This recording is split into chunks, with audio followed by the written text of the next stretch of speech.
Hello students, Vande Mataram. Welcome to all of you in this session number 6 of chapter number 14 ecosystem. In this session we discussed about the ecological pyramids.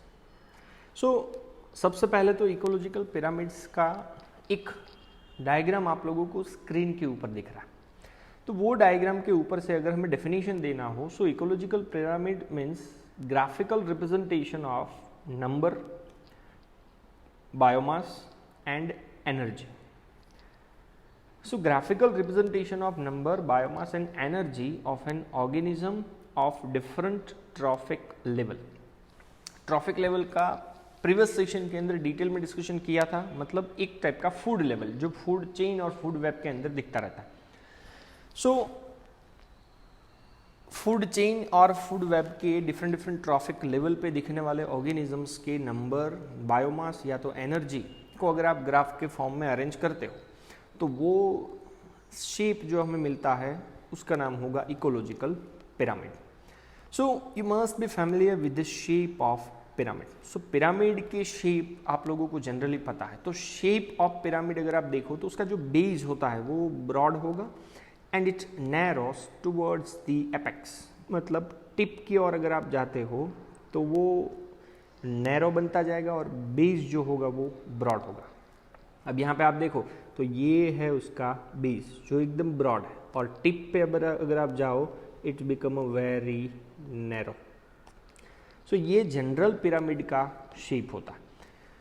So one gets a similar shape whether you express their food or energy. तो food के लिए आप consider कर सकते हो उनका biomass, energy या तो उनका number. So if you express the number, food और biomass and energy relationship between the organism at different trophic level. तो अलग अलग ट्रॉफिक लेवल पे जितने भी ऑर्गेनिजम्स हैं उनकी एनर्जी, बायोमास, फूड, नंबर को अगर आप एक्सप्रेस करते हो तो आपको भी ऐसा ही कुछ शेप मिलेगा. So this relationship is expressed in the terms of either number और बायोमास और एनर्जी. तो बायोमास के लिए आप दूसरा वर्ड यूज कर सकते हो फूड. सो ये रिलेशनशिप आप लोगों को तीन अलग अलग टर्म्स में एक्सप्रेस करनी है, नंबर, फूड, बायोमास या तो energy. So base of each pyramid represent the producer. सबसे नीचे बेस में पिरामिड में प्रोड्यूसर्स होंगे या तो हो सकता है first trophic level, while apex represent the tertiary और टॉप लेवल कंज्यूमर. अब शेप की आप बात करो तो शेप में बेस में सबसे नीचे आप लोगों को क्या रखना होगा, तो वो आपको मैंने बताया प्रोड्यूसर, क्योंकि प्रोड्यूसर को ऑलवेज फर्स्ट ट्रॉफिक लेवल का नाम दिया गया है.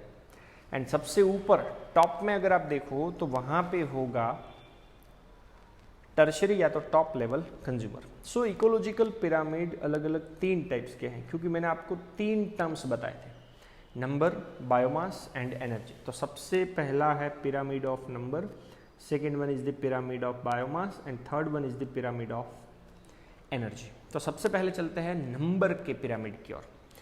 अब आपको नंबर के पिरामिड का एक्सप्लेनेशन ये स्क्रीन के ऊपर दिख रहा है. सबसे नीचे है primary producer, primary consumer, secondary consumer and tertiary consumer. ये है ट्रॉफिक लेवल. यहाँ पे है नंबर ऑफ इंडिविजुअल्स. अब प्राइमरी प्रोड्यूसर का ये नंबर अगर आप लोग देखो तो कितने ज़्यादा है, 58,42,000 प्राइमरी प्रोड्यूसर्स है. उनको खाने वाले प्राइमरी कंज्यूमर तो कभी 7,08,000. उनको खाने वाले सेकेंडरी कंज्यूमर 3,54,000 और उनको खाने वाले टर्शियरी कंज्यूमर खाली 3. तो जैसे जैसे आप बेस से एपेक्स की ओर जाते जाते हो नंबर कम होता रहे. सो नंबर कम हो रहा है, इसीलिए पिरामिड जो नंबर का होगा वो ज़्यादातर आप लोगों को मिलेगा upright. So pyramid of number in grassland ecosystem, only 3 top carnivores are supported in ecosystem based on production of nearly 6 million plants. तो 6 मिलियन प्लांट्स है. वहाँ से जाते जाते लास्ट तक अगर आप जाओ तो खाली आपको 3 ही टॉप कार्निवोरस मिलते हैं. मतलब इनका शेप ज़्यादातर कैसा हो सकता है, upright. Okay, pyramid of biomass, या तो किसका पिरामिड है ये, फूड का। सेम टू सेम उसमें भी वैसा ही है कि इस साइड है ट्रॉफिक लेवल, यहाँ पे है उनका ड्राई वेट किलोग्राम पर मीटर स्क्वायर, मतलब 1 मीटर स्क्वायर एरिया के अंदर कितना किलोग्राम ड्राई वेट है। तो primary producer 809, primary consumer 37, secondary consumer 11 and tertiary consumer only 1.5। So when we move from base to apex, biomass भी डिक्रीज होता जा रहा है। So pyramid of biomass show a sharp decrease in biomass at higher trophic level. So majority condition में biomass का भी pyramid कैसा हो सकता है, अपराइट। मेजोरिटी कंडीशन में ऐसा हो सकता है, बट दोनों के बाजू में मैंने लिखा हुआ है इन्वर्टेड और इन्वर्टेड, उसका एक्सप्लेनेशन मैं आपको बाद में देता हूँ। अब ये एग्जाम्पल आपको एक दिया हुआ है, inverted shape of biomass, small standing crop of phytoplankton supports a large standing crop of zooplankton। अब standing crop मतलब आपको बताया था पर्टिकुलर ट्रॉफिक लेवल पे कितना फूड अवेलेबल है, उसे बोला जाता है स्टैंडिंग क्रॉप। अब यहाँ पे आप देखो तो प्राइमरी प्रोड्यूसर का जो ड्राई वेट है वो खाली 4 किलोग्राम पर मीटर स्क्वायर है, पर उनको खाने वाले प्राइमरी कंज्यूमर, तो प्राइमरी प्रोड्यूसर कौन थे, फाइटोप्लैंक्टन।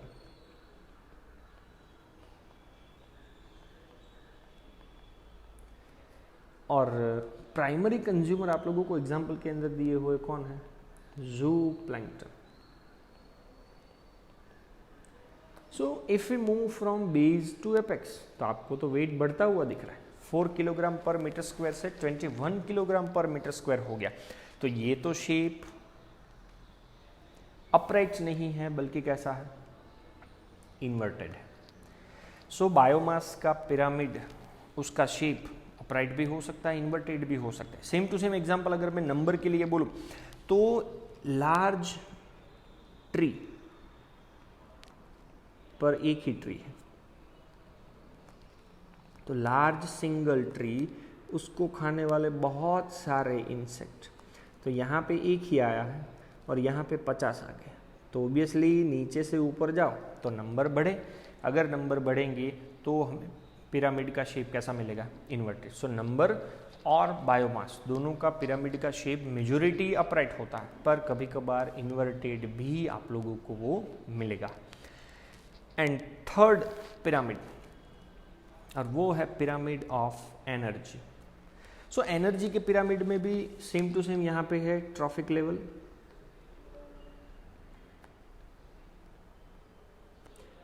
और ये है एनर्जी का unit, calorie. So primary producer, primary consumer, secondary consumer, tertiary consumer, पर प्राइमरी प्रोड्यूसर के पास भी एनर्जी कहाँ से आएगी, तो भाई सनलाइट में से।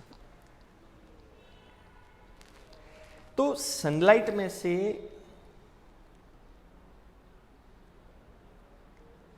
जो भी एनर्जी आ रही है वो एनर्जी प्राइमरी प्रोड्यूसर के पास अप्रोक्सीमेट कितनी है, देखो भाई 10,000 जूल है।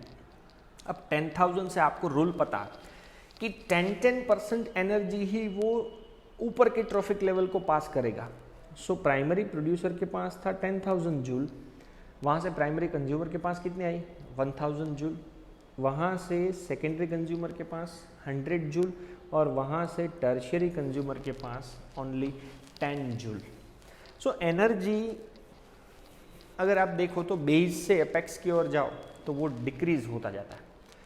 So in ideal pyramid of energy, observe that plant producer convert only 1% of energy in the sunlight available to them into NPP।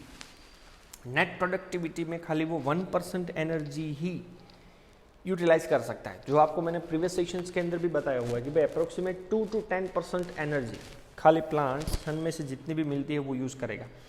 But आप लोगों को याद रखना है ऑलवेज एनर्जी का जो पिरामिड है वो पिरामिड का शेप कैसा होता है, ऑलवेज अपराइट। कभी भी आपको एनर्जी का पिरामिड इन्वर्टेड नहीं मिलेगा। उसके पीछे का रीज़न कि एनर्जी ऑलवेज प्रोड्यूसर से कार्निवोरस तक जाते जाते क्या होती जाती है, ऑलवेज डिक्रीज होगी। So any calculation of energy content, biomass और number has to include all the organisms at that trophic level. कि भाई एनर्जी, बायोमास या तो नंबर कैसे कंसिडर करना है, कैलकुलेट करना है, तो भाई वो ट्रॉफिक लेवल पे कितने ऑर्गेनिजम्स हैं। अब नंबर का बायोमास है तो उनके नंबर काउंट करेंगे, बायोमास है तो उनका वेट लेंगे, और एनर्जी है तो उनके पास कितनी एनर्जी है। So no generalization we make will be true if we take only a few individuals at any trophic level into account। हमें ऐसा नहीं करना है कि 50 ऑर्गेनिजम्स है तो उनमें से खाली 20 का वेट ले लिया, 20 के नंबर ले लिए, 20 का एनर्जी लेवल ले लिया। सभी ऑर्गेनिजम्स को हमें अकाउंट में कंसिडर करना है। ऑल्सो गिवन ऑर्गेनिज्म में occupy more than one trophic level simultaneously. अब आपको कभी कभार फूड वेब का एग्जाम्पल पता है कि एक ऑर्गेनिजम्स जो है वो एक से ज़्यादा नंबर ऑफ ट्रॉफिक लेवल के पास भी आपको मिलेगा। So one must remember that trophic level represent a functional level, not a species as such. वो कोई स्पीसीज का लेवल नहीं है, पर वो फंक्शनल लेवल है कि वो लेवल के अंदर आप कोई भी ऑर्गेनिजम्स को रख सकते हो, पर उसका जो रूल रेगुलेशंस है वो मेंटेन होना चाहिए। A given species may occupy more than one trophic level in the same ecosystem at the same time। अब एक ही इकोसिस्टम में कोई एक स्पीसीज एक से ज़्यादा नंबर ऑफ ट्रॉफिक लेवल पे भी दिख सकता है। जैसे कि आपको एक एग्जांपल दिख रहा है स्पैरो का। सो ये स्पैरो जो है प्राइमरी कंज्यूमर है when it eats the seed. अब सीड को वो खा रहा है तो ऑब्वियसली वो प्राइमरी कंज्यूमर है, मतलब हर्बीवोरस में कंसिडर होगा। फ्रूट्स खा रहा है, पी खा रहा है, तो प्राइमरी कंज्यूमर है मीन्स वो हर्बीवोरस होगा। तो उसे आप कौन से ट्रॉफिक लेवल में रखोगे, सेकेंड में। And a secondary consumer when it insect और वॉर्म्स को वो जब खा रहा है तो उस टाइम पे वो हर्बीवोरस नहीं रहेगा, बल्कि क्या हो जाएगा, कार्निवोरस। और उसको आप कौन से लेवल में रखोगे, थर्ड ट्रॉफिक लेवल। सो कभी कभार स्पैरो प्राइमरी कंज्यूमर है, सीड फ्रूट्स या तो पी को खा रहा है, और सेकेंडरी कंज्यूमर भी है जब वो इंसेक्ट या तो वॉर्म्स को कंज्यूम करेगा। So in most of the ecosystem all the pyramids में बी नंबर, एनर्जी और बायोमास कैसे होते हैं, अपराइट्स। मतलब क्या हो जाता है कि producer are more in number, biomass than herbivorous, and herbivorous are more in number and biomass than the carnivorous. मतलब नीचे से ऊपर जाओ तो धीरे धीरे कम होगा, तो सबसे ज़्यादा नंबर, सबसे ज़्यादा बायोमास नीचे की ओर होगा। जनरल इकोसिस्टम में ऐसा होता है। ऑल्सो एनर्जी का भी वही है कि at lower trophic level is always more than at higher level. कि भाई प्रोड्यूसर के पास या तो फर्स्ट ट्रॉफिक लेवल के पास जो एनर्जी है उतनी कभी भी सेकेंड ट्रॉफिक लेवल के पास एनर्जी नहीं होगी। But there are some exceptions to this generalization. ये जनरलाइजेशन के बहुत सारे एक्सेप्शंस है। Now if you were to count the number of insect which are feeding on a big tree, what kind of pyramid would you get. तो आपको मैंने पहले ही बताया कि ट्री एक ही हो और खाने वाले इंसेक्ट अगर 50 हो तो आपको मिलने वाला शेप कैसा होगा, इन्वर्टेड होगा। Now add an estimate of the number of small birds depending on the insect as also the number of larger bird eating the smaller. So दूसरा एक एग्जाम्पल दिया है कि number of small birds which are depending on the insect, insect के ऊपर depend रहने वाले smaller birds हैं, as also the number of larger birds which are eating the smaller. तो इसका भी शेप आप लोगों को अपराइट नहीं मिलेगा। सो यहाँ पे भी आप लोगों को शेप कैसा मिलेगा, इन्वर्टेड। एक आपको बेस्ट एग्जांपल दिया हुआ है कि pyramid of biomass in sea is generally inverted because the biomass of fishes far exceed than of phytoplankton. अब आपको मैंने एक एग्जांपल दिया था, ओके, ये शेप आप देखो, तो फाइटोप्लैंक्टन का वेट तो कम है, उससे ज़्यादा वेट है ज़ूप्लैंक्टन का।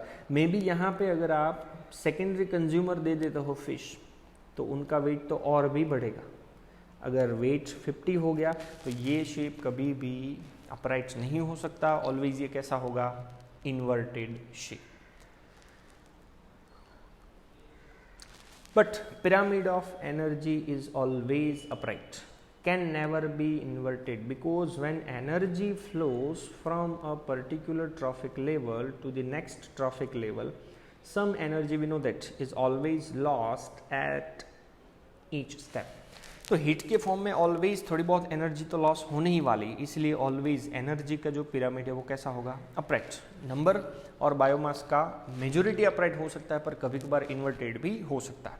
So each level in ecological pyramid indicate that amount of energy which are present at each trophic level in a given time or annually per unit area. कि भाई इकोलॉजिकल या तो एनर्जी पिरामिड के अंदर हर एक level हमें क्या describe कर रहा है कि भाई एनर्जी का अमाउंट कितना at each trophic level in a given time, दिए हुए टाइम पीरियड में, या तो एन्युअली पर यूनिट एरिया. तो ये आपको दिख रहा है एनर्जी का पिरामिड. तो प्रोड्यूसर के पास समझ लो 10,000 किलो कैलोरी है, तो वहाँ से ऊपर खाली 10% ही जाएगा. 1000 kilo calorie primary consumer, 100 kilo calorie secondary consumer and 10 kilo calorie tertiary consumer. So always जैसे ही आप बेस से एपेक्स की ओर जाते हो, एनर्जी का फ्लो क्या करेगा, डिक्रीजिंग करेगा अपना रेट. इवन ये नंबर का पिरामिड है, number of producers, number of herbivorous and number of carnivorous. तो आपको अपराइट मिल रहा है, कभी कभार इन्वर्टेड मिलेगा. Same to same biomass. So biomass of producer, herbivorous, carnivorous and top carnivorous. तो उसमें भी मेजोरिटी कंडीशंस में कैसा मिलेगा, अपराइट, पर कभी कभार इन्वर्टेड हो सकता है. And pyramid of energy are always upright, क्योंकि प्रोड्यूसर के पास अगर 100% है तो आगे वो खाली 10% ही देगा. Herbivorous, carnivorous 1%, top carnivorous only 0.1%. Now there are some limitations of ecological pyramid. So there are certain limitations of ecological pyramid, such as it does not take into account the same species belonging to two or more trophic level. अब एक ही species दो या तो दो से ज़्यादा number of trophic level पे अगर आप कंसिडर करते हो, इंक्लूड करते हो, तो इकोलॉजिकल पिरामिड उनको अपने कोई भी लेवल के अंदर कंसिडर नहीं करता है. ये फर्स्ट लिमिटेशन हो गई. Limitation number 2, it assumes a simple food chain. खाली वो सिंपल फूड चेन को ही इकोलॉजिकल पिरामिड के अंदर कंसिडर कर सकता है. Something that almost never exist in nature means it does not accommodate a food web. तो इकोलॉजिकल पिरामिड डिस्क्राइब करने के लिए हमने खाली सिंपल फूड चेन को इंक्लूड किया है, बल्कि फूड वेब को इकोलॉजिकल पिरामिड के अंदर इंक्लूड नहीं किया जाता. And limitation number 3, saprophytes, decomposer are not given any place in ecological pyramid even though they play a vital role in the ecosystem. अब सबसे मोस्ट इंपॉर्टेंट रोल तो decomposer, saprophytes, डेट्राइटिवोरस का है, और उनको इकोलॉजिकल पिरामिड में कहीं पे भी प्लेस नहीं मिला. तो ये 3 थी इकोलॉजिकल पिरामिड की limitations. So this all are related with the ecological pyramid, their types like number, biomass and energy and their limitations. Thank you very much. जय हिंद.